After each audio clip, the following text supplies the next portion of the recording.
بسم اللہ الرحمن الرحیم۔ محترم ناظرین، السلام علیکم۔ سیرت النبی سیریز کے جس مقام پہ ہم پہنچ چکے ہیں، اس مقام پہ ہم حضرت سلمان فارسی رضی اللہ تعالی عنہ کے اسلام قبول کرنے کا ایمان افروز واقعہ شامل کر رہے ہیں۔ یہ واقعہ ظاہر کرتا ہے کہ اگر کوئی شخص سچے دل کے ساتھ حق کا متلاشی ہو تو وہ انتہائی مصائب کو برداشت کر کے بھی ایک دن حق کو پا لیتا ہے۔ روایات کے مطابق حضرت سلمان فارسی نے جمادی الاول سن 1 ہجری میں اسلام قبول کیا، اس لیے اس واقعہ کا موقع و مناسبت بھی یہیں پہ بنتا ہے۔ حضرت سلمان فارسی کا تعلق جیسا کہ نام سے ظاہر ہے فارس یعنی ایران سے تھا۔ آپ کا نسبی تعلق اصفہان کے آب الملک کے خاندان سے تھا۔ قدیم نام میں اختلاف ہے، لیکن ان میں 2 نام زیادہ مشہور ہیں، مابا اور روزبا۔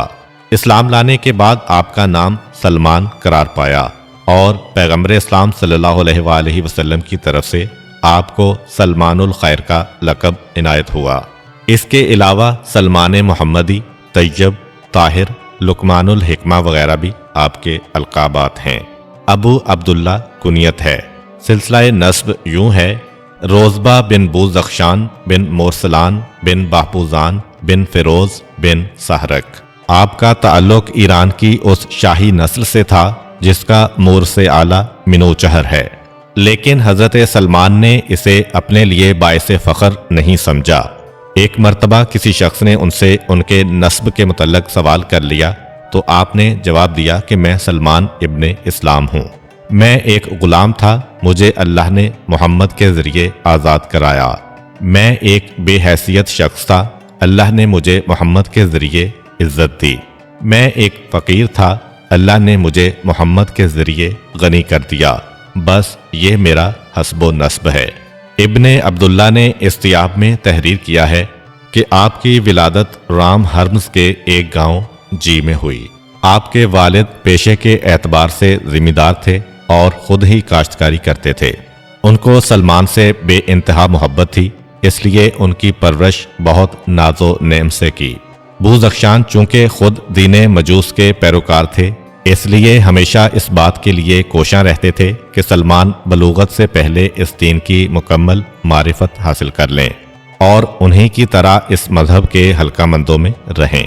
لیکن اس کے برعکس سلمان اپنی چھوٹی سی عمر میں ہمیشہ غور و فکر میں مشغول رہتے، فطرت کے مطالعہ پر وقت صرف کرتے اور دین مجوس کے متعلق سوچا کرتے کہ آگ اور پتھر کیوں کر انسان کے خدا ہو سکتے ہیں، لیکن اپنے باپ کے ڈر سے ان باتوں کا اظہار نہ کر سکتے تھے۔ ہمیشہ باپ کے ساتھ عبادت گاہ جاتے، لیکن حیران ہو کر ادھر ادھر دیکھتے رہتے۔ ایک دن بوزخشان گھر کے کسی کام کی وجہ سے خود کھیت پر کام کرنے کے لیے نہ جا سکے اور اپنی جگہ سلمان کو بھیج دیا۔ سلمان گلیوں میں ادھر ادھر دیکھتے ہوئے جا رہے تھے کہ اچانک ان کی نظر ایک گرجا پر پڑی جس میں عبادت ہو رہی تھی۔ اس کی آواز میں انہیں ایک خاص کشش محسوس ہوئی۔ مزید معلومات حاصل کرنے کے لیے وہ گرجے کی عمارت میں داخل ہو گئے۔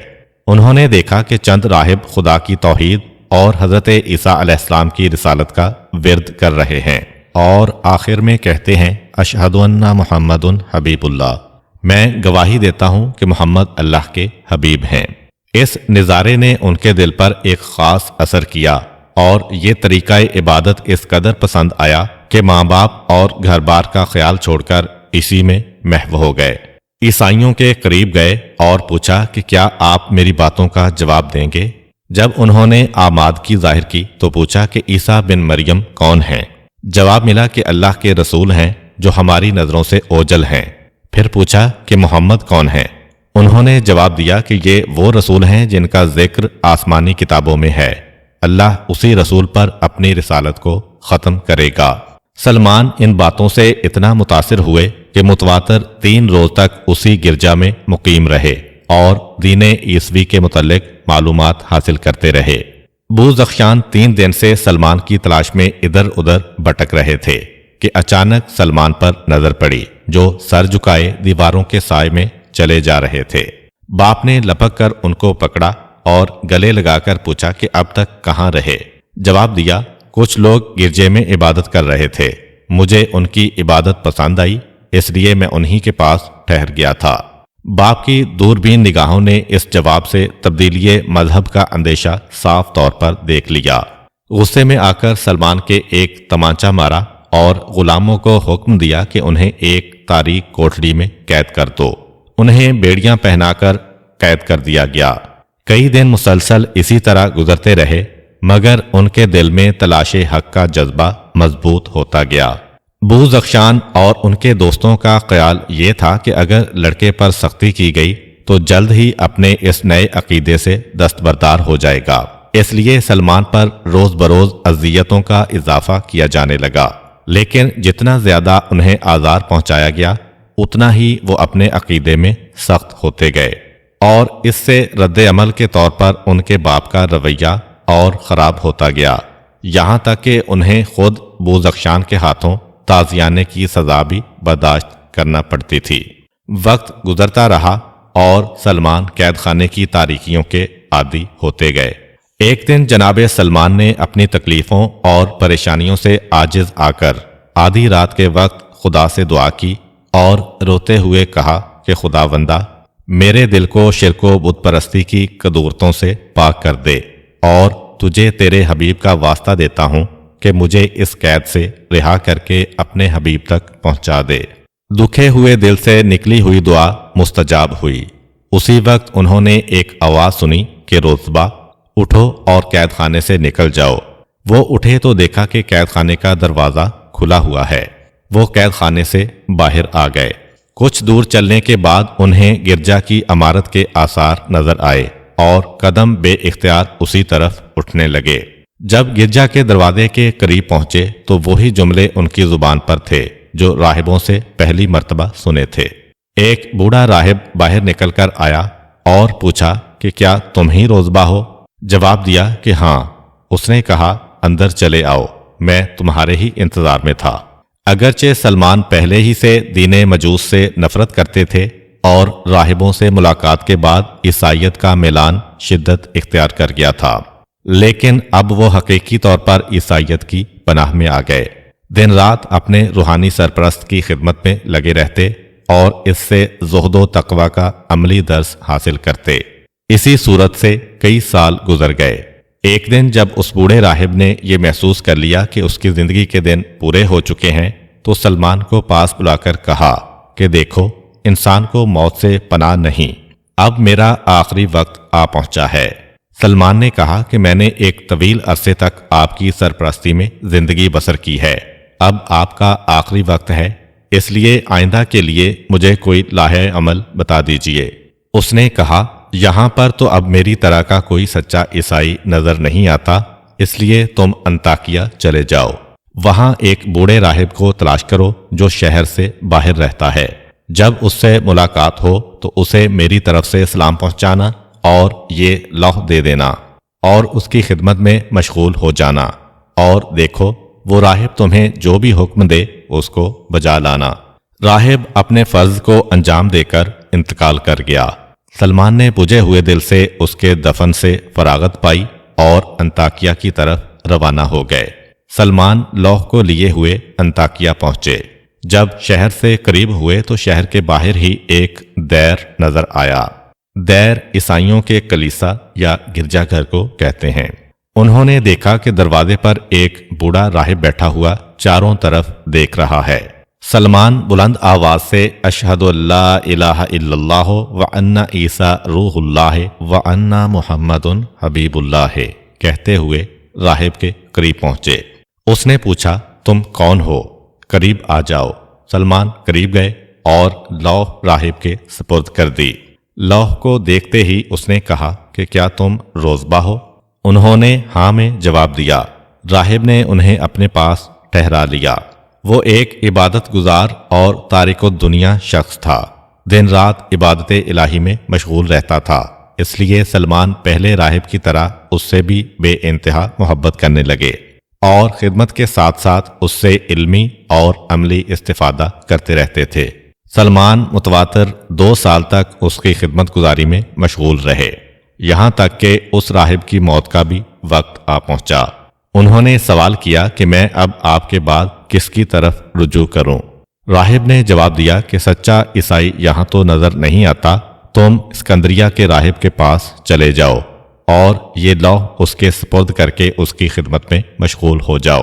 راہب کی موت کے بعد سلمان نے اسکندریہ کا سفر کیا اور وہاں کے راہب کے پاس بھی ایک طویل عرصے تک قیام پذیر رہے۔ مورخین کے قول کے مطابق سلمان اسی طرح ایک راہب سے دوسرے تک لوح کو منتقل کرتے رہے، یہاں تک کہ آخری کے پاس پہنچے، وہیں مقیم ہو گئے۔ کچھ بکریاں پال لیں جو ان کی گزرو اوقات کا سہارا تھیں۔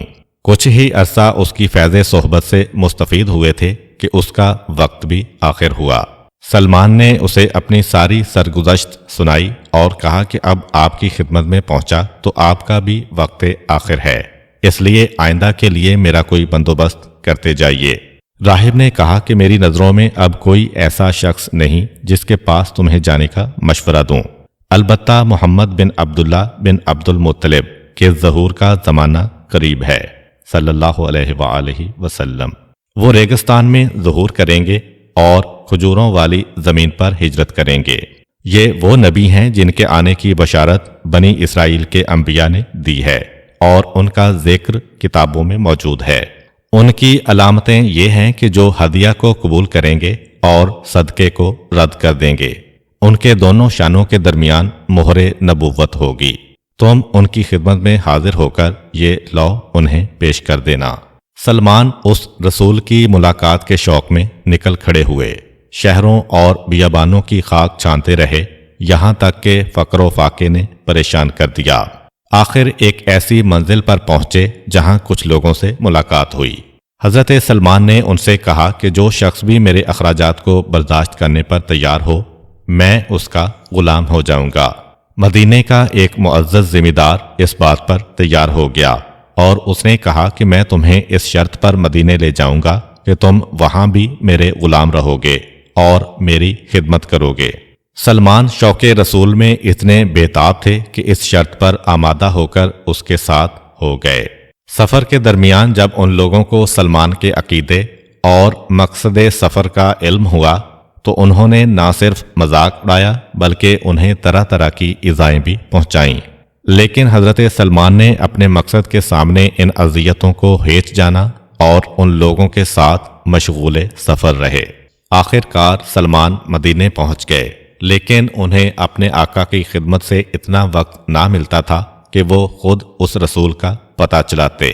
ایک دن وہ باغ میں کچھ کام کر رہے تھے کہ دور سے کچھ لوگ آتے نظر آئے۔ وہ لوگ باغ کے قریب آ کر ایک چشمہ کے کنارے بیٹھ گئے۔ سلمان کا دل بے اختیار ان کی طرف کھنچ رہا تھا۔ وہ کھجوریں ایک تھال میں لے کر ان لوگوں کے پاس پہنچے، انہیں عیسائی طریقے پر سلام کیا اور کھجوریں کھانے کی دعوت دی۔ انہوں نے ان کی دعوت کو قبول کر لیا اور کھانا شروع کیا، لیکن ان میں سے ایک شخص نے کھجوروں کو ہاتھ نہیں لگایا۔ سلمان نے پوچھا تو اس نے جواب دیا کہ صدقہ مجھ پر اور میرے اہل بیت پر حرام ہے۔ سلمان نے پوچھا آپ کون ہیں؟ کہا میں اللہ کا رسول ہوں۔ وہ فوراً واپس ہوئے اور کھجوروں کا ایک دوسرا تھال لے کر آئے اور رسول کی خدمت میں ہدیہ کیا۔ آپ نے اس میں سے تناول کیا۔ سلمان پروانہ وار رسول کے چاروں طرف پھرنے لگے۔ جب پشت پر مہر نبوت کی زیارت کر لی تو بے اختیار قدموں پر گر پڑے اور کہا اشہد ان لا الہ الا اللہ و اشہد انک رسول اللہ، میں گواہی دیتا ہوں کہ اللہ کے سوا کوئی معبود نہیں اور آپ اللہ کے رسول ہیں۔ اس کے بعد جناب سلمان نے راہب کی دی ہوئی لوح رسول اللہ صلی اللہ علیہ وآلہ وسلم کے سپرد کر دی۔ حضرت ان کے آقا کے پاس گئے اور انہیں خرید کر آزاد فرما دیا اور فرمایا کہ تم سلمان الخیر ہو۔ اسی دن سے ان کا لقب سلمان الخیر قرار پایا۔ یہ واقعہ اکثر روایات کے اعتبار سے جمادی الاول سن 1 ہجری کا ہے۔ روایات کے مطابق رسول کریم صلی اللہ علیہ وآلہ وسلم اور حضرت سلمان کے آقا کے درمیان 300 کھجوروں کے درخت اور 40 اونس سونے کے عوض معاہدہ طے پایا تھا، جو کہ رسول خدا صلی اللہ علیہ وآلہ وسلم اور صحابہ کرام کی مدد سے ادا کیے گئے۔ مدینہ منورہ میں مسلمانوں کے درمیان جب عقد مواخات قائم ہوا تو بعض کے مطابق حضرت سلمان اور حضرت ابو دردہ کے درمیان عقد مواخات قائم ہوا، لیکن بعض کے مطابق حضرت سلمان اور حضرت حذیفہ بن یمان اور بعض کے مطابق حضرت سلمان اور حضرت مقداد کے درمیان عقد برادری قائم ہوا، لیکن بعض روایات کے مطابق حضرت سلمان اور حضرت ابو ذر کے درمیان عقد برادری قائم ہوا تھا۔ حضرت سلمان کی قبل اسلام کی زندگی کا کوئی ایسا واقعہ نہیں ملتا کہ انہوں نے کسی جنگ میں شرکت کی ہو، لیکن اس کے باوجود ان کی اسلامی زندگی میں ایسے واقعات بھی ملتے ہیں جن سے پتہ چلتا ہے کہ انہوں نے صرف جنگوں میں شرکت ہی نہیں کی بلکہ بعض موقعوں پر سپہ سالار بنا کر بھیجے گئے۔ اس سے اندازہ ہوتا ہے کہ انہیں جنگ اور فنون جنگ سے بخوبی واقفیت تھی۔ جنگ بدر و احد کی لڑائیوں میں حضرت سلمان کی شرکت کا پتہ نہیں ملتا۔ جنگ خندق 5 ہجری میں ہوئی اور سلمان پہلی مرتبہ رسول اللہ صلی اللہ علیہ وآلہ وسلم کے ساتھ اسی جنگ میں شریک ہوئے، اور غزوہ خندق کے بعد کوئی ایسی جنگ نہیں تھی جس میں آپ نے شرکت نہ کی ہو۔ اس جنگ میں پورا عرب اسلام اور مسلمانوں کے خلاف نبرد آزما تھا اور خود شہر مدینہ پر حملے کی تیاریاں تھیں، جس کے ارد گرد نہ فصیلیں تھیں اور نہ شہر پناہ۔ ادھر مسلمانوں کا ایک مختصر لشکر تھا اور بچاؤ کی کوئی تدبیر نہ تھی۔ پیغمبر اسلام نے مسلمانوں سے مشورہ کیا۔ حضرت سلمان نے مشورہ دیا کہ ہمارے ہاں ایران میں جب ایسی صورتحال ہوتی تھی تو ایرانی لوگ شہر کے گرد خندق کھود لیتے تھے اور صرف ایک طرف سے جنگ کرتے تھے۔ مسلمانوں کو یہ بات بہت پسند آئی اور رسول اللہ صلی اللہ علیہ وآلہ وسلم پر وحی نازل ہوئی کہ اسی پر عمل کرو۔ رسول اللہ صلی اللہ علیہ وآلہ وسلم نے لوگوں کو مختلف گروہوں میں تقسیم کر کے خندق کھدوانی شروع کی اور خود بھی اس میں شریک ہوئے۔ عربوں کے لیے یہ ایک نئی چیز تھی۔ وہ مدینہ کو تباہ کرنے آئے تھے۔ جب انہوں نے اپنے اور مدینہ کے درمیان خندق دیکھی تو تعجب کیا۔ عامر بن عبد ود اور دوسرے جنگجو خندق کے کنارے آ کر کھڑے ہو گئے اور کہنے لگے کہ یہ ایسا ہیلہ ہے جس سے عرب واقف نہ تھے۔ 22 دن تک محاصرے کا سلسلہ رہا مگر کفار کو شہر تک پہنچنا نصیب نہ ہوا، اور جب حضرت علی علیہ السلام کے ہاتھوں عمرو بن عبد ود مارا گیا اور اس کی موت سے لشکر خائف ہو کر بھاگ گیا اور جنگ فتح ہو گئی۔ خندق کے بعد کوئی جنگ ایسی نہیں ہوئی جس میں حضرت سلمان شریک نہ ہوئے ہوں اور ضعیف العمری کے باوجود بھرپور لڑائی میں حصہ لے کر داد شجاعت نہ دی ہو۔ جب خندق کھودی جا رہی تھی تو سلمان مختلف ٹکڑیوں میں جا جا کر کام کر رہے تھے۔ خود رسول اکرم بھی کھدائی میں شریک تھے۔ مٹی ڈھونے سے آپ کا جسم مٹی سے اٹا ہوا تھا اور آپ کی زبان پر رجزیہ اشعار جاری تھے۔ سلمان بڑھاپے کے باوجود قوی الجثہ اور طاقتور تھے، جس کی وجہ سے مہاجرین اور انصار میں اختلاف ہو گیا۔ ہر کوئی چاہتا تھا کہ سلمان ان کے گروہ میں شامل ہو۔ مہاجرین کا اعتقاد تھا کہ کیونکہ سلمان ایران سے ہجرت کر کے آئے ہیں اس لیے ہمارے گروہ میں شامل ہوں، اور انصار کہتے تھے کہ وہ پیغمبر اکرم کے یثرب میں داخل ہوتے وقت یہاں موجود تھے اس لیے انصار ہیں۔ جب اس بات کا چرچا زیادہ ہوا اور رسول اللہ کو خبر ہوئی تو آپ نے سلمان کا ہاتھ پکڑ کے فرمایا، سلمانو منا اہل البیت، سلمان ہم اہل بیت میں سے ہیں۔ اس موقع کے علاوہ بھی پیغمبر اسلام اور اہل بیت اطہار نے متعدد بار یہ جملہ ارشاد فرمایا۔ بعض روایات کے مطابق جناب سلمان نے جنگ طائف میں منجنیق استعمال کرنے کا مشورہ دیا، جس پر پیغمبر اکرم نے اس وسیلے کے استعمال کا حکم دیا۔ رسول اللہ صلی اللہ علیہ وآلہ وسلم کی وفات کے بعد حضرت سلمان کافی عرصہ مدینہ میں قیام پذیر رہے۔ پھر حضرت ابوبکر کے دور خلافت کے آخر میں یا حضرت عمر کے دور خلافت کے ابتدائی عہد میں انہوں نے عراق کی سکونت اختیار کر لی تھی۔ تاہم عراق کے قیام کے بعد ایک بار پھر حضرت سلمان مدینہ میں نظر آئے ہیں۔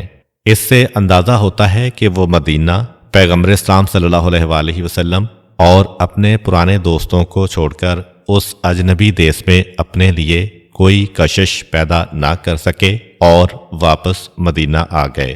یہاں سے حضرت سلمان کی زندگی کا ایک نیا دور شروع ہوتا ہے اور وہ فوج کے سربراہ بنا کر بھیج دیے جاتے ہیں۔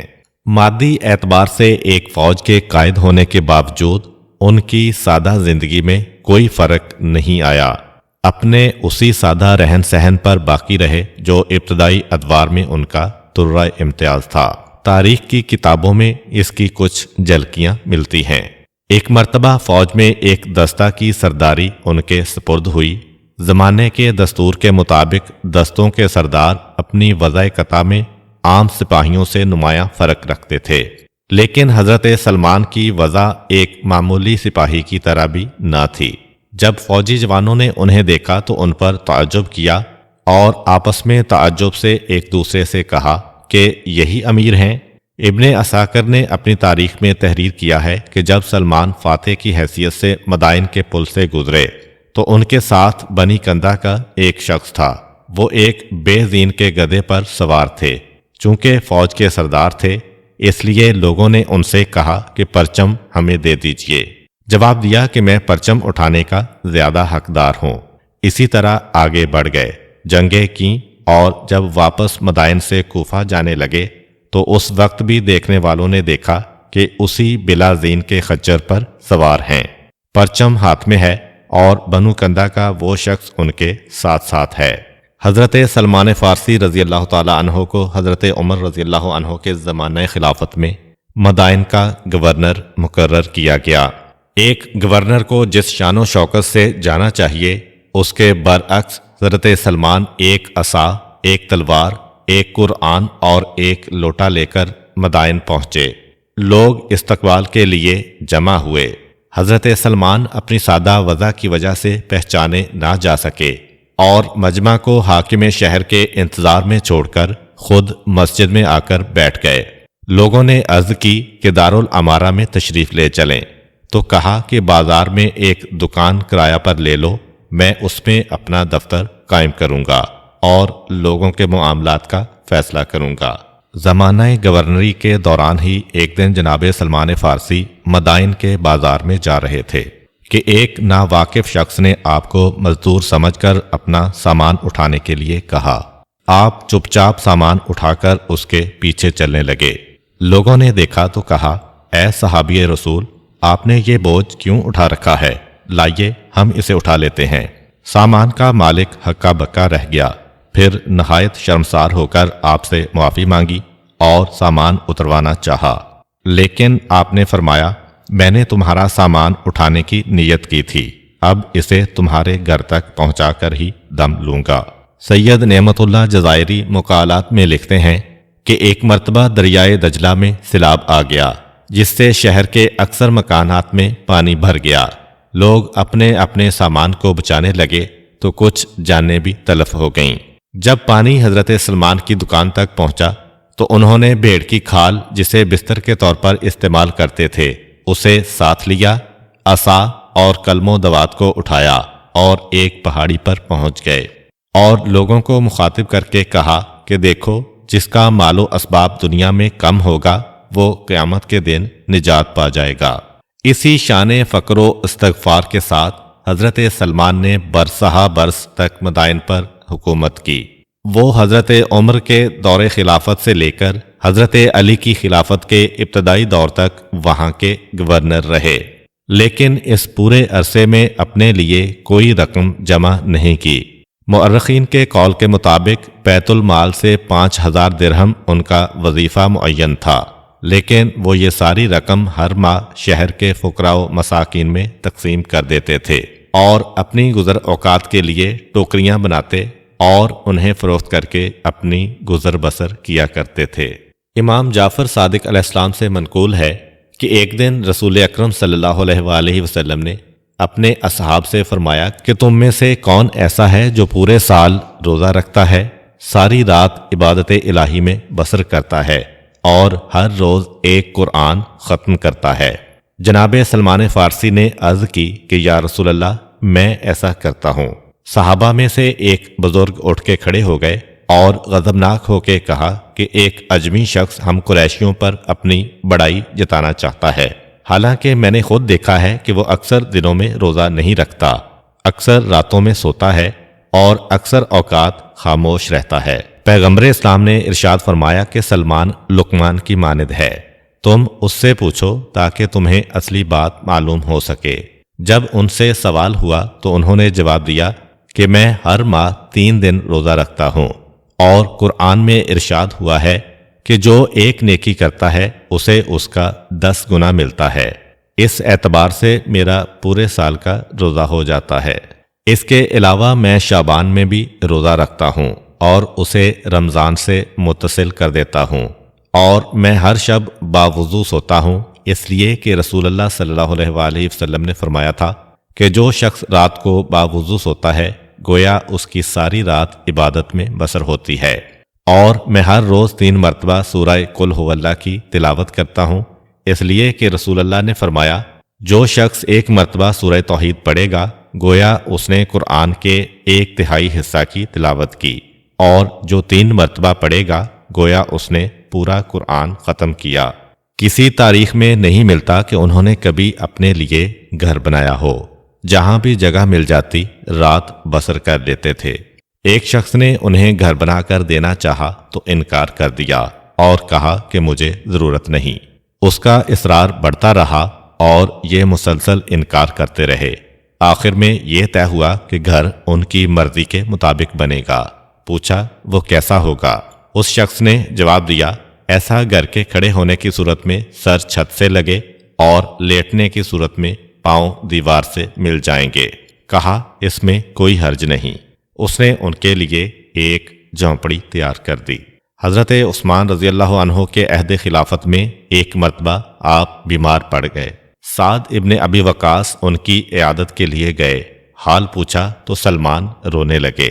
سعد نے کہا کہ آپ کس بات پر رو رہے ہیں؟ پیغمبر اسلام صلی اللہ علیہ وآلہ وسلم جب دنیا سے گئے تھے تو آپ سے خوش تھے، اب ان سے حوض کوثر پر ملاقات ہوگی، دوسرے ساتھیوں سے بھی ملاقات ہوگی، اس میں رونے کی کیا بات ہے؟ فرمایا کہ خدا کی قسم میں نہ تو موت سے خوف کھاتا ہوں اور نہ تو مجھے دنیا میں زیادہ رہنے کی خواہش ہے۔ رونا تو اس بات پر ہے کہ حضرت صلی اللہ علیہ وآلہ وسلم نے فرمایا تھا کہ دنیاوی سامان ایک مسافر کے سامان سے زیادہ نہیں ہونا چاہیے، حالانکہ میرے چاروں طرف اتنے سانپ جمع ہیں۔ سعد ابن ابی وقاص کہتے ہیں کہ جب میں نے ان اسباب کو دیکھا جنہیں وہ سانپ کہہ رہے تھے تو معلوم ہوا کہ ایک بڑا پیالہ، ایک لگن اور ایک کیسا کے علاوہ کچھ نہ تھا۔ سعد ابن ابی وقاص نے نصیحت کرنے کے لیے کہا تو سلمان فارسی نے فرمایا کسی کام کے ارادے کے وقت فیصلہ کرتے ہوئے اور مال تقسیم کرتے ہوئے اللہ کو یاد رکھو۔ حضرت سلمان فارسی کا شمار دنیا کے معمر اشخاص میں ہوتا ہے۔ ان کی عمر کے متعلق مختلف اقوال ہیں، بعض 250 سال بتاتے ہیں اور بعض 350 سال، کچھ نے ان کی عمر 400 سال بھی لکھی ہے، اور چند روایتوں سے یہ معلوم ہوتا ہے کہ انہوں نے حضرت عیسیٰ علیہ السلام کا زمانہ بھی دیکھا تھا۔ حضرت سلمان فارسی نے اسلام سے قبل شادی نہیں کی تھی۔ روایتوں سے اندازہ ہوتا ہے کہ 2 بیویاں تھیں، ایک عرب اور ایک عجمی۔ عرب بیوی زندگی ہی میں انتقال کر گئی تھی اور عجمی ان کے بعد تک زندہ رہی۔ صاحب محج الدعوات تحریر کرتے ہیں کہ حضرت سلمان فارسی کے 2 بیٹے عبداللہ اور محمد تھے۔ اس قول کے علاوہ مختلف اقوال سے یہ ثابت ہوتا ہے کہ مجموعی طور پر 3 بیٹے اور 3 بیٹیاں تھیں۔ 2 بیٹوں عبداللہ اور محمد سے حضرت سلمان کی نسل چلی۔ آپ کی وفات سن 36 ہجری میں ہوئی۔ روایات میں ہے کہ حضرت سلمان فارسی کی وفات کے بعد حضرت علی علیہ السلام مدینہ سے مدائن تشریف لائے اور ان کی تجہیز و تکفین کو آپ نے ہی انجام دیا۔ پھر ان کی نماز جنازہ پڑھا کر انہیں اپنے ہاتھوں سے سپرد خاک کیا۔ آپ کا مزار مبارک عراق کے شہر مدائن میں ہے، جسے سلمان پاک بھی کہا جاتا ہے۔ امید کرتا ہوں کہ آپ کو آج کی ویڈیو اچھی لگی ہوگی۔ اگر آپ کو ہماری ویڈیو اچھی لگی ہے تو ویڈیو کو لائک کریں اور مزید اس طرح کی ویڈیوز دیکھنے کے لیے ہمارا چینل سبسکرائب کر لیں۔ ملتے ہیں نیکسٹ ویڈیو میں، اجازت دیجیے، اللہ حافظ۔